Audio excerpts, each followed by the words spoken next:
Hey YouTube, Brian LCS, thanks for stopping by the channel and this video, the Amazing Spider-Man #3 review. So let's jump in. Issue 2 left us with a cliffhanger. Peter Parker, Spider-Man, in a trap at the hands of Tombstone. But this issue picks up where we see Mary Jane's boyfriend on his way to speak to Peter Parker and just let him know that he needs to stop, calling and harassing Mary Jane. And when he gets to Parker's apartment, he runs into the familiar bill collector that we've seen, and they have a conversation and realize that they're both looking for, Peter. And, MJ's boyfriend asks, well, why are you asking, for him? What's up? And basically says he owes him money. And MJ's boyfriend agrees to settle the money that is owed just to kind of get the bill collector off his back, Peter's back, and just basically says that he's had, a rough go of it, lately. And so MJ's boyfriend sends over the money, $1,500 to the bill collector, through the phone, Venmo, I think they actually mentioned. And then we cut to the scene with Spider-Man shackled and beaten at the hands of Tombstone, and Tombstone and his goons wake him up, and basically Tombstone starts talking with him, and he's basically trying to teach Spider-Man a lesson. And he's getting beat up pretty good, kind of see it here, and then he's back kind of knocked out. And then Tombstone just continues to go on, and says, why do you consider me a bad guy? And he's basically talking to Spider-Man and really just trying to teach him a lesson. And so it's just more talking and beating, and Spider-Man's just not in a good spot. And so then we cut to Robbie Robinson's son and one of Peter Parker's good friends.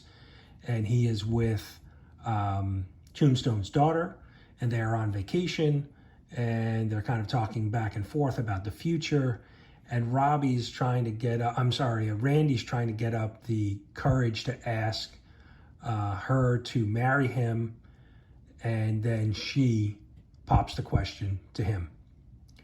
So, pretty interesting little twist there. And then we cut back to Spider-Man and Tombstone, and we see Tombstone with roses, and he's putting roses on some of his men's lapels. They're down in an abandoned subway tunnel, and there's a little scene here where a train goes by, or a subway goes by, and one of Tombstone's men says, hey, that's the F train. And then Tombstone gets angry with him because it wasn't that train, it was a different train. And so you just kind of see how on edge the Tombstone really is right now. And he basically, continues to go back and forth with Spider-Man telling him this story. And then we cut to Robbie Robinson, the dad of Randy, and friend of Peter Parker. They've worked at the Daily Bugle together, and he's trying to get some cell reception on his phone, and then in steps White Rabbit into the car. And so we know something is up because White Rabbit has been working with Tombstone. And so then we cut back to Tombstone in a little flashback scene when he's young, and how he kind of got started into being a little bit of a bully. He was being bullied himself because he never really spoke, and he gets beat up. He has an interaction with these, other young kids, and he gets smacked around. And then we see, eventually he gets wise, and he's whispering, and the kids try to lean in to figure out what he's saying. And Tombstone, the young Tombstone, bites the kid's ear, and we see that he has his kind of classic filed down teeth. And so that's kind of the, reason behind why his teeth are filed down. that he used to draw, people in and then bite them with his teeth. And so then it shows a little older Tombstone, where he's continuing, he's kind of bad behavior with, beating people up and robbing and things like that over the years. So a little bit of an insight on the background and how Tombstone became Tombstone.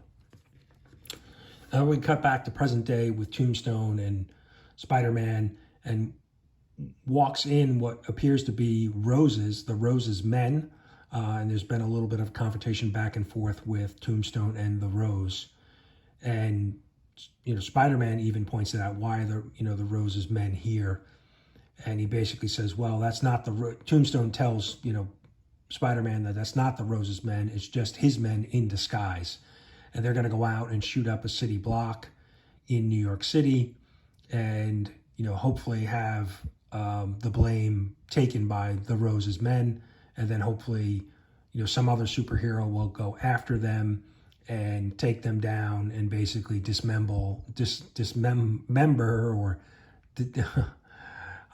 words are hard tonight. Basically, take down the Roses men.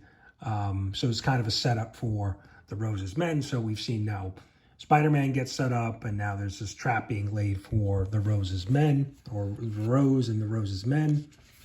And then we get, here we get a little insight that Tombstone is also set a trap for Robbie Robinson, because the fact that Randy, his son, had asked for Tombstone's daughter's hand in marriage.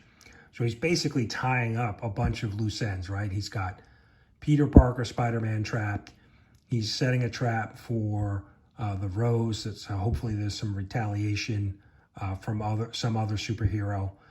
He's setting up Robbie Robinson, and he's basically telling his men, you can kill Spider-Man. And that's kind of where the issue leaves off. Tombstone leaves, and he's left one of his men there to kill Spider-Man. And that's the issue. That's where we leave off. Overall, I really thought this was kind of a step back in the storyline. I mean, not much really happened. We got a little bit of insight on Tombstone and, kind of his background. But Tombstone's a character that's been around for a long time. He's had a lot of different storylines with Spider-Man over the years. So I'm not sure why we're kind of rehashing some of his background. And there were a few things in the story and the art that really didn't make sense to me. So as you can see here, Spider-Man's got this blob of blood that's been sitting on his face since the very first time we see him. And so I just don't understand why, you've got this big, bunch of blood that's just been on his face pretty much the whole issue. It just seemed a little odd. And some of the shading and artwork really looks kind of strange here. Look at even Tombstone here, the shading on his pants and shirt. I find when I'm reading the story that I'm looking at the artwork, obviously looking at the artwork, but I'm trying to figure out why it's drawn that way. So, and there was another little bit here with Robbie and his girlfriend. Some of the facial features, it was almost hard to tell who was who, because they almost looked, the art style almost looked very similar. When you see this close-up, I was having trouble. I had to kind of do a double take to figure out which of the characters we were looking at, because it wasn't very distinctive. And then even in the flashback scene that they show, the way the artwork is done here, and just the shading to give it the kind of this flashback seemed a little out of place for me. I don't know. I find I'm looking at the art and being distracted by some of the choices that are being made within the art. So Overall, like I said, I really think this is a step back in the storyline. So I don't think Zeb Wells did a very good job on this. It felt like a very filler type issue. Art was a little strange in areas and kind of distracted from, getting into the story. So overall, considering my 5 web rating, I'm going to go on the lower scale on this one with a 2 web for this book. Issue 3, I thought, issue 1 was good. Issue 2 was much better, but we've kind of taken a step in the wrong direction with issue number 3. So let me know what you think. Are you reading Spider-Man? What did you think of this storyline? What do you think of the art? I respect John Romita Jr. He's been around a long time. His father was a great artist, but I'm just having a hard time connecting with this art in the book. I'm finding it distracting when I'm trying to read through the story, and it doesn't seem to have a flow to it. There's just too many things that kind of stand out and, make me stop and pause and kind of do a double take on the artwork. So let me know what you think. I'm hopeful, Spider-Man's my guy. I'm going to stick with the book. I'm hopeful that it will get better. I really thought we had turned the corner in issue 2 and now a step back in issue 3. So that's it, guys. Thanks for watching. Hope you enjoyed the review.